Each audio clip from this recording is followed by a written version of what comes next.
탑뉴스 주제부터 공개합니다. 법원은 이렇게 밝혔습니다. 죄질이 나쁘지만 중대성은 없다. 이게 무슨 말일까요? 죄질은 나쁘지만 범죄의 중대성은 없다. 얼핏 들으면 상호 모순되는 문장 같기도 한데 법원의 판단이 무엇일지, 조 전 장관의 심리는 무엇일지, 검찰의 속내는 무엇일지 오늘 복합적으로 전해드리겠습니다. 먼저 영장이 기각되면서 오늘 새벽 조 전 장관이 구치소에서 나와서 방배동 집으로 귀가를 했습니다. 조 전 장관을 지지하는 사람들과 조 전 장관을 반대하는 사람들 모두 구치소 앞에 있었습니다. 함께 보시죠. 네, 오늘 새벽이죠. 조 전 장관의 영장이 기각되자 구치소 앞에서 조 전 장관이 나오는 모습입니다. 그 주변에서 웅성웅성하는 소리 들리시죠? 자, 우리가 이겼다. 조 전 장관 지지자들은 이렇게 얘기했고, 조국 구속을 외치는 조국 전 장관을 반대하는 사람들의 목소리도 함께 들리고 있습니다. 조 전 장관의 표정을 좀 한번 보시면요, 뭔가 10년은 감수한 듯한 표정을 짓고 있죠. 그렇기도 한 이유가 조 전 장관이 어제 들어갈 때는 나는 떳떳하다라는 식으로 주장을 하고 들어갔지만 잠시 후 저희 전해드리겠습니다만 정작 심리가 시작되자 후회한다. 결과적으로 잘못됐다. 뭔가 본인의 범죄 행위에 대해서 시인을 하고 술술 인정하는 발언을 했어요. 그러면서 아이들은 누가 돌보냐. 재판부에 인정에 호소하는 듯한 그런 발언도 했습니다. 조 전 장관이 지지자들 앞에서는 상당히 강한 모습을 보였습니다만 본인이 구속될 수도 있다라는 위기감을 조 전 장관이 어제 강하게 느꼈던 것 같습니다. 뭔가 10년 감수하는 듯한 표정까지 읽을 수가 있었습니다. 그렇다면 왜 기각됐을까? 이 부분이 가장 궁금할 것 같습니다. 법조계에서는 구속됐던 우병우 전 수석의 혐의보다 조 전 수석의 혐의가 더 중하다라는 전망이 있어 왔는데 왜 기각됐을까? 판사의 이유 직접 한번 살펴보시죠. 죄질이 안 좋지만 판사도 뭔가 상세하게 조금 부연 설명을 많이 했어요. 조국 영장 기각. 이렇게 보시죠. 피의자가 직권을 남용하여 우리 사회 근간인 법치주의를 후퇴시켰을 뿐만 아니라 국가 기능의 공정한 행사를 저해했다. 여기까지만 보면 구속이구나 싶어요. 다시 한번 읽어드리죠. 피의자가 조 전 수석이죠. 직권을 남용하여, 직권 남용했다는 거예요. 우리 사회의 근간인 법치주의를 후퇴시켰다. 그리고 국가 기능의 공정한 행사를 저해했다. 검찰이 밝힌 범죄 혐의에 대해서 법원도 다 인정을 하고 있는 대목이에요. 그런데 혐의는 소명되지만 증거인멸의 우려가 없고 죄질이 좋지 않으나 배우자 구속과 주거가 일정한 점 등등을 고려할 때 구속의 필요성을 인정하기 어렵다. 자, 다시요. 혐의는 소명되지만, 그러니까 앞서서 쭉 재판부가 동의한 그 혐의는 소명이 된다. 유죄다. 증거인멸의 우려가 없다. 하지만. 그런데 죄질은 또 나쁘다. 그런데 배우자가 구속돼 있다.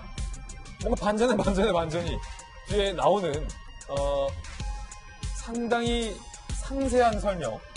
한편으로는 좀 구구절절한 설명. 자, 김광삼 변호사님, 검찰 출신의 변호사시기 때문에 이거를 좀 어떻게 해석해야 할지 좀 헷갈린데, 얼핏 보면요. 앞에서 재판부가 다 구속이 될 것처럼 얘기를 하다가 뒤에서는 영장을 기각했단 말이죠. 뭔가 좀 상호 모순처럼 느껴지기도 하거든요. 이 부분은 어떻게 해석해야 될까요? 약간 이제 기각 사유를 보면, 앞과 뒤가 좀 모순된 측면은 분명히 있어요. 그렇군요. 그래서 저는 이제 기각 자체가 굉장히 절충형을 선택했다. 판사가 엄청 고민을 많이 했다고 봅니다. 예. 그래서 일반적으로 이제 범죄 혐의가 소명이 됐음에도 불구하고 기각시키는 경우에는 그게 죄질이 나쁘지 않고 초범이고 반성하고 있다. 이런 취지로 기각하는 경우는 있어요. 근데 범죄 소명이 됐다. 그럼 죄가 인정된다는 거 아니에요? 아까 민주주의, 법치주의를 후퇴시켰고 그리고 국가 기능도 저해했다. 법치주의를 후퇴시키고 국가 기능을 저해했기 때문에 죄질도 아주 나쁘다. 예. 그러면 사실은 구속이 돼야 하는 거죠. 그러면 구속인데. 예. 그런데 일단 본인 입장에서는 이러한 혐의도 인정되고 여러 가지 죄질은 나쁘지만 구속을 할지 불구속을 할지에 대해 고민을 굉장히 많이 한 것 같아요. 예. 그래서 방향은 불구속으로 정했는데 이제 거기에 대해서 논리를 얘기를 해야 하는데 판사가 그렇죠. 그런데 이제 결과적으로 아마 중요한 점이 하나가 배우자가 구속돼 있다는 점이 아하. 영향을 많이 미쳤을 가능성이 크고요. 부부는 동시에 구속하기가 좀 그렇지 않냐, 뭐 이런 거. 그다음에 이제 증거인멸 우려와 도주 염려에 대해서 어떻게 판단했냐면 예. 일반적으로는 도주 및 증거인멸 우려가 없다. 그래서 기각을 하는데 그 앞에 딱 세자를 붙였어요. 현 단계에서는. 그러니까 그 전에 지금 민정수석실에서 유재수 전 부시장과 관련된 자료들을 다 폐기를 했잖아요. 예. 그러니까 그것은 증거인멸 우려가 상당히 있는 부분이거든요. 네. 그런데 현 단계에서는 이제 민정수석도 그만두고 그렇기 때문에 지금에는 증거인멸 도주 우려가 없다. 지금은 자연인이다. 그렇죠. 그런 취지로 이제 판결을 했어요. 아니, 그 영장 기각 사유를 설치를 했는데 예. 굉장히 그냥 모순된 측면이 있지만 결과적으로는 기각을 하기 위해서 이게 상당히 구구절절하게 예. 기각 사유를 설치했다 이렇게 볼 수 있을 것 같고 오늘 제가 조간신문을 좀 몇 개 봤는데 좀 기자분들이 좀 잘 모르는 측면이 있는 기사들이 있어서 제가 예. 말씀드린다고 하면 일단은 기각이 됐기 때문에 조 전 장관의 정무적인 판단이 있다는 것을 인정했다 이렇게 얘기를 하고 있는데 그건 틀린 말이죠. 오늘 한겨레 신문 등등 보도했다는. 네네. 왜냐하면 정무적인 판단인 걸 인정했다고 한다면 범죄 혐의가 소명이 안 되는 거예요. 아, 한겨레 신문 잘못 썼다는 거예요. 네, 재량은 범위 내에 있어야 하고, 예. 그다음에 이제 별건 수사에 대해서 경종을 울린 것처럼 이렇게 돼 있는데 이건 이제 별건 수사가 아니고 바로 김태호 전 특별감찰반원이 고발한 사건이기 때문에 이거 자체는 사실은 별건 수사가 아니죠. 예. 그럼에도 불구하고 이제 그렇게 기사를 쓰는 것은 제가 볼 때는 뭐 명백한 오류다 저는 그렇게 오류다. 예, 그렇게 오류다고 판단하고 제가 이제 어제까지 계속 영장이 기각되냐 발부되냐에 대해서 방송에서 엄청나게 많은 얘기를 했어요. 그런데 기각될 가능성도 상당히 있다. 근데 기각의 사유가 어떠냐에 따라 달라진다. 범죄 혐의가 소명이 안 된다고 해서 만약에 기각이 되면 이건 검찰이 굉장히 치명적이다. 예. 무리한 수사, 편파 수사했다는 비난을 피할 수 없을 것이다. 그런데 지금 법원은 범죄가 다 소명된다라고 얘기하면서. 그렇죠. 기각을 그런데 했다는 법원에서는 범죄 혐의가 소명됐다고 했기 그러니까, 때문에 예. 검찰의 수사에는 잘못이 없다는 걸 인정을 해주는 거예요. 단지 구속에 있어서만 검찰과 법원의 판단이 달랐기 때문에 네. 이거 자체를 가지고 너무 수사 동력이 떨어졌다든가 검찰이 무리하게 편파적 수사를 했다고 비난하는 건 저는 맞지 않다고 봅니다. 예.